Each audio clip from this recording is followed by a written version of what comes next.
This is McCook's Mr. Bill's. An honor to have you here. After I lost my job at TRW along with the 200, so those jobs went to Mexico because they'd work for 40 cents an hour down there compared to $3.50 up here for me in the factory.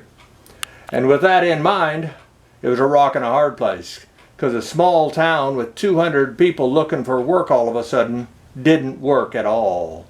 And most of the people left. In fact, the employment office here in town, we actually had one, and state people that would try to help you get work, told me specifically, you just well leave. There's nothing here for you. Nothing here for you. Okay. So I started looking around, and I did lower my standards and decide, well, let's just see if I can start at the bottom. And on my mindset, starting at the bottom would be some kind of janitor work. And lo and behold, there was a janitor's job. And it was working for a high-dollar restaurant here in town, the biggest one in town at the time, Big Shot. Still in business, but owned by different people now. And so I went to him and I asked for a job, and he said, well, I'd consider hiring you, but he said, you work free for the first day. Okay. And he said, I want it done in an hour. Okay. Showed me everything I had to do, vacuuming the floors, carpets, and cleaning the tables, and whatever needed to be done, clean it. Okay. And when I got done, it was an hour and a half that I'd spent. So I went in to see him, and he said, well, he said, you're 30 minutes overtime, and he said, I'm not paying you. You're getting paid for 1 hour. If it takes you longer, that's on you. I said, welcome to my world. Okay. It's your show. And he said, let's go out and see how you did. And the first thing he did is he walked up to a doorway and he took his finger and went across it like that. And he said, I specifically put dust up there, dirt up there, so that if you hadn't put it up there, I'd see it and you would be fired before you even got started. But he said, you cleaned that. He went around to the others. They were all clean. I cleaned those. Then he went to the tables. And underneath the table, there's always a little extra food. And yeah, that means you got to move the table to get the vacuum cleaner under there for that carpet. And I had each and every one of them cleaned. Cleaned, mind you. And the shelves accordingly. And things put away when I was done. He said, you're hired. And so I did work there for a while.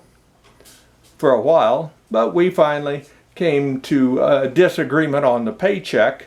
Because as I got better, I felt that I should deserve just a little bit more.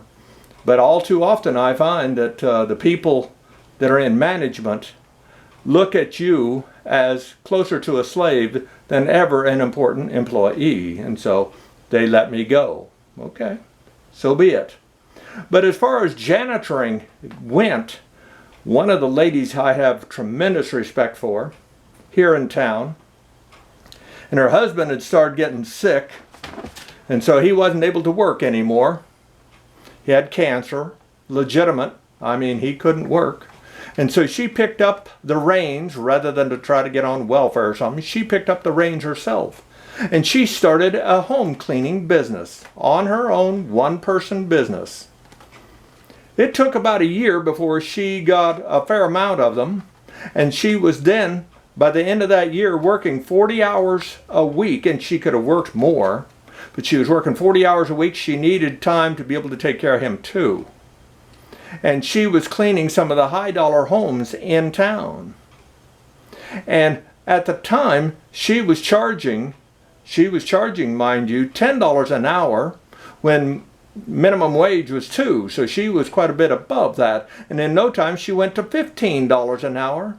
And when later years, when she finally quit and retired, if you will, she was making $20 an hour. And again, she had people standing in line saying, hey, if anybody quits or leaves town or whatever, we want you. And so she had a running list of people that wanted her to work for them. I mentioned to her, maybe you ought to get some other people to work for you. You know, you could make money that way as well without the working yourself. And she said, I would never trust anybody to clean the way I do. Clean the way I do. But be that as it may, even on the bottom, there are options and there's opportunity, even for those without education. without education. You keep that in mind and tell your young people to keep that in mind. There's nothing wrong with being a janitor or cleaning homes. Have a good day.